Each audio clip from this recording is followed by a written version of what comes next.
હું કહું છું હું કેહોળાનું શાક બનાવ્યું છે, ખાઈ લેહો ને.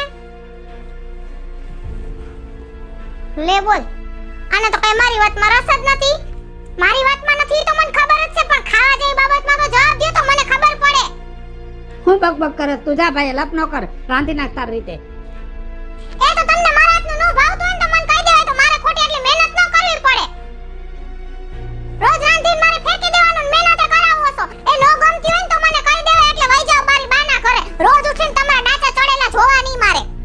તો વઈ કરી હોય અત્યાર સુધીમાં તો આટલી બધી લપ ન કરે કોઈ. આવા દિવસ બાને ચોખવટ કરીને વઈ જાવ એટલે તમને શાંતિ. જા ને હવે.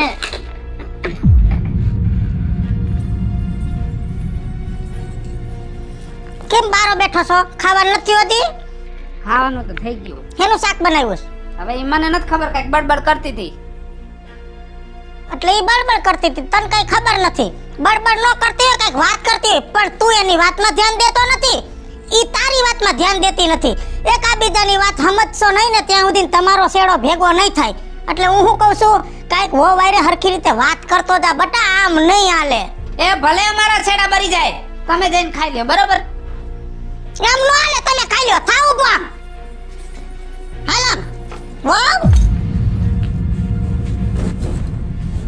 માં લે કઈ આવી તું?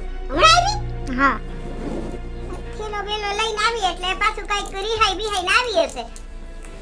બાધીને આવી ને? આમ ને આમ બટા ક્યાં લગી હાલશે ઈ કે તું. તારા લગનને 5 વર્ષ થઈ ગયા બટા. નથી તું નમતું મુકતી કે નથી જમાઈ નમતું મુકતા. આમ ને આમ તમારી જિંદગી કેમ જાહે બટા? પછી થોડુંક તારે જતું કરવાનું મારા દીકરા. આમ ને આમ જો તું વારે ઘડી આવે, વળી તારી હાહુ તને તેડવા આવે, વળી હું તને મૂકવા આવું. આમ કાઈક રીત રાખો ને. આમાં આપણી આબરૂ હું બેટા, ઈ તો કાઈ વિચાર કર તું. માં જય હોય તઈ તને મારા જ વાત દેખાય છે, તારા જમાઈના વાત નથી દેખાતા. આજે 5 વર્ષ થયા હું ઈ આશામાં જીવું છું કે કાલ મને સમજે, પરમદી સમજે, પણ ના, ઈ માણાઓને આખી જિંદગીમાં કોઈ દી નહીં સમજે. અને પાછી તું મને હું શીખડાવસ કે મારે નમતું મૂકી દેવાનું? હું કામ મૂકું? ઈ નમતું મૂકશે ને તો જ હું મૂકીશ, બાકી આજે નહીં મૂકું, કાલે નહીં મૂકું.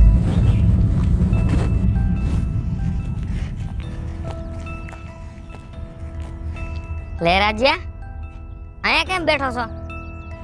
કા નડું છું અહીં તને હું? મને સમજાઈ ગયું, મને ખબર પડી ગઈ.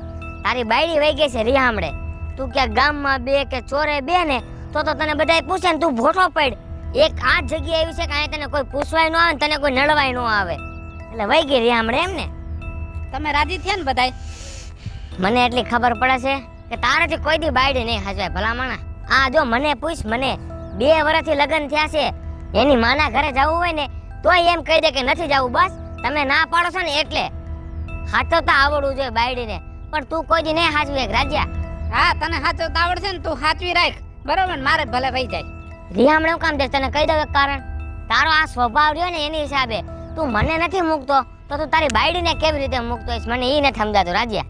જા ને ભાઈ, મગજ ફેરવા વગર તું અહીંથી જાવ ને. અમારી બાયડી ક્યાં રિહામણે ગઈ છે? તારી ગઈ છે.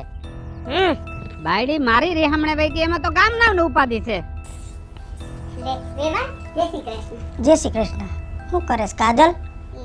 રાંધે છે. રીહમાં આવી છે ને? હવે ઈ તો હોય, હાલે રાખે. બીજું હું હવે, રીહમાં તો હોય ને. હવે બોલાવો. હાલો બોલાવો. અરે કાજલ, હા બેટા તાર હાહુ આવ્યા છે, બહાર આવતો જરા. જય શ્રી કૃષ્ણ. જય શ્રી કૃષ્ણ બટા. બટા મારી આવી રીતે રીહ રાખી છે આ ફેરે? હે, મેં તને કોઈ દી કાંઈ કીધું છે બટા? બા તમે કઈ નથી કહેતા, પણ તમારા દીકરા છે ને કહેવામાં કઈ બાકી નથી રાખતા.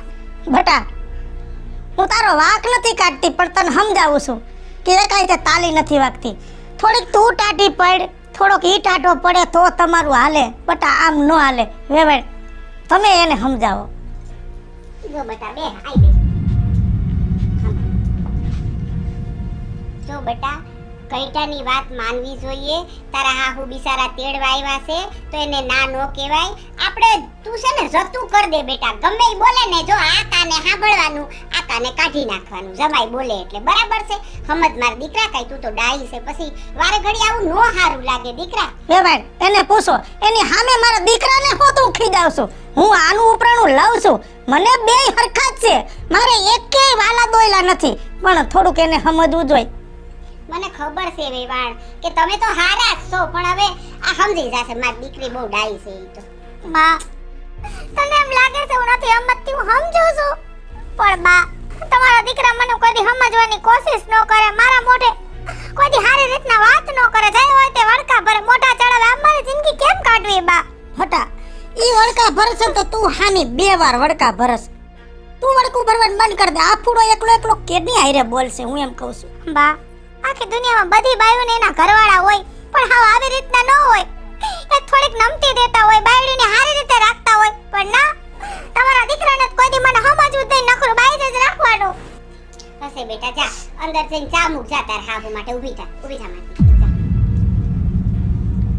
વેવાણ તમે કાંઈ ઉપાધિ કરો માં.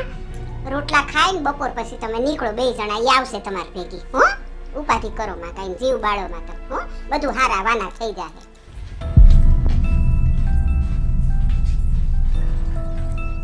અંદર વઈ જા બેટા, જા અંદર વઈ જા. કેમ મોઢું છોડાઈને બેઠો છો?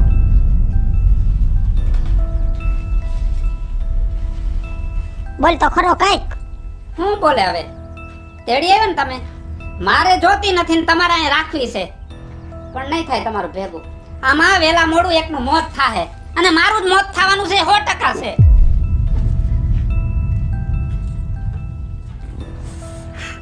ઓમ તો ઘરમાં કોઈ સીધા ન હાલે મારી હારે, પણ ક્યાંક જાવું હોય ને તો એને ખબર ન પડે. ટાણા હાર ઘરે વયું જવાય. કેટલું મોડું થઈ ગયું. આટલું મોડું હોય શું છે તારે? હું છે ખબર નથી. કાલ સાંજે બાઈએ કીધું તું તમાર બેન આજે ફઈન ઘરે જમવા જવાનું છે. હું ક્યારની તૈયાર થઈને બેઠી છું ને તમારી વાટ જોઉં છું. અને ફઈને 4 ફોન આવી ગયા, ક્યારે આવશો 2 જણા જમવા? એ ખબર છે મને, પણ મારે તારા હારે નથી આવું.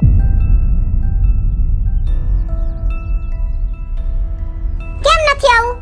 બસ નથી આવું. તને ખબર છે કે તારા હારે મારે મેળ નથી આવતો, બરાબર? અત્યાર સુધીમાં તારા ભેગો ક્યાંય આવ્યો હું? અલ તમારું હવે કહેવાનું થાય છે હું મૂળ. મને તારા હારે શરમ આવે છે બસ.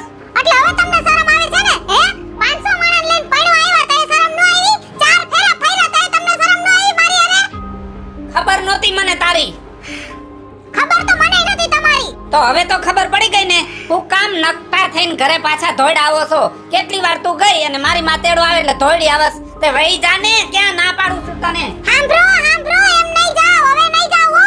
આ કઈ ઢીંગલા પોતિયાની રમત નથી. તમે જઈ એમ કે વહી જાઓ તો હું વહી જાઉં, અને તમારી બાર તેડવા આવે ને થેલા લઈને પાછી આવી જાઉં. હવે છે ને મેં નક્કી કરી લીધું છે કે જીવી છે આયા ને મરી છે આયા. હવે આ કાજલ ક્યાંય નહીં જાય. સાંભળી લેજો. હા તો રે, હવે મને ઈ ખબર પડી ગઈ છે કે આ ઘરમાં 2 માંથી એકનું તો મોત થવાનું જ છે. એ થાહે જ. જરૂર થાહે. તમારા કોઈનું થાય કે ન થાય, પણ આ કાજલનું મોત તો આ ઘરમાં જ થાહે. રાધો, કાજલ, શું છે? બોલાવી બા. હા બેટા, હાલો આપણે તાર બાન ઘરે જાવું છે. મારી બાના ઘરે જાવું છે એટલે કાઈ છે નહીં બા? ના બેટા, કાંઈ છે નહીં, બસ જાવું છે. હાલો રાધો, આપણે જાવું છે. હા તો તમે જઈ આવો, મારું કઈ કામ નથી ન્યા. અરે બેટા, મેં તને કીધું ને કે તુંય ભેગો આલ, મારે કામ છે. હાલો હાલ. બા, મારી બાના ઘરે કઈ અજુકતું છે? કાંઈ અજુકતું નથી, મારે થોડું કામ છે એટલે હાલો. હવે વાળ. જય શ્રી કૃષ્ણ. જય શ્રી કૃષ્ણ. જય શ્રી કૃષ્ણ. વેવાણ કેમ આમ અચાનક કાઈ થયું છે? થયું કાંઈ નથી વેવાણ, પણ આગળ જતા કાંઈ ન થાય ને એટલે આવીશું. આમાં મને કાઈ સમજાતું નથી વેવાણ. કઈક માંડીને વાત કરો તો કઈક મને ખબર પડે. હું વાત કરું વેવાણ? નથી આ તમારી દીકરી સમજતી કે નથી મારો દીકરો સમજતો. એકબીજા મરવાની વાત કરે છે વેવાણ. એટલે વેવાણ, દર વખતે હું તમારી દીકરીને તેડી જાતી, હું કામ કે હું ભેગું કરવા આવતી હતી, પણ આજ તમારી દીકરીને લઈને આવી છું. કેમ કે આજ હું નોખું કરવા આવી છું. પણ કારણ કારણ ઈ જ છે વેવાણ કે ક્યાં સુધી આ બેયને બાંધીને બેસું. આ બેયને કોઈ કાળે ભેગું ભળે એમ નથી. એટલે મેં એવો નિર્ણય લીધો છે કે એકાદ આવરું પગલું ભરે ને એ પેલા આ બેયને આપણે છૂટા કરી દઈ. અને વેવાણ હું તો આ દુનિયામાં તમામ લોકોને એક જ વસ્તુ કહેવા માંગુ છું કે ગમે એ સમય હોય કે ગમે એ ઉંમર ભેગી તમે વિતાવી હોય, પણ છેલ્લે તમારો શેડો ભેગો ન થાય ને તમારા મન ન મળે ને તો રાજી ખુશીથી નોખા પડી જાજો. તમારા રસ્તા નોખા નોખા કરી લેજો, પણ જિંદગીમાં કોઈ દી મરવાનો વિચાર ન કરતા.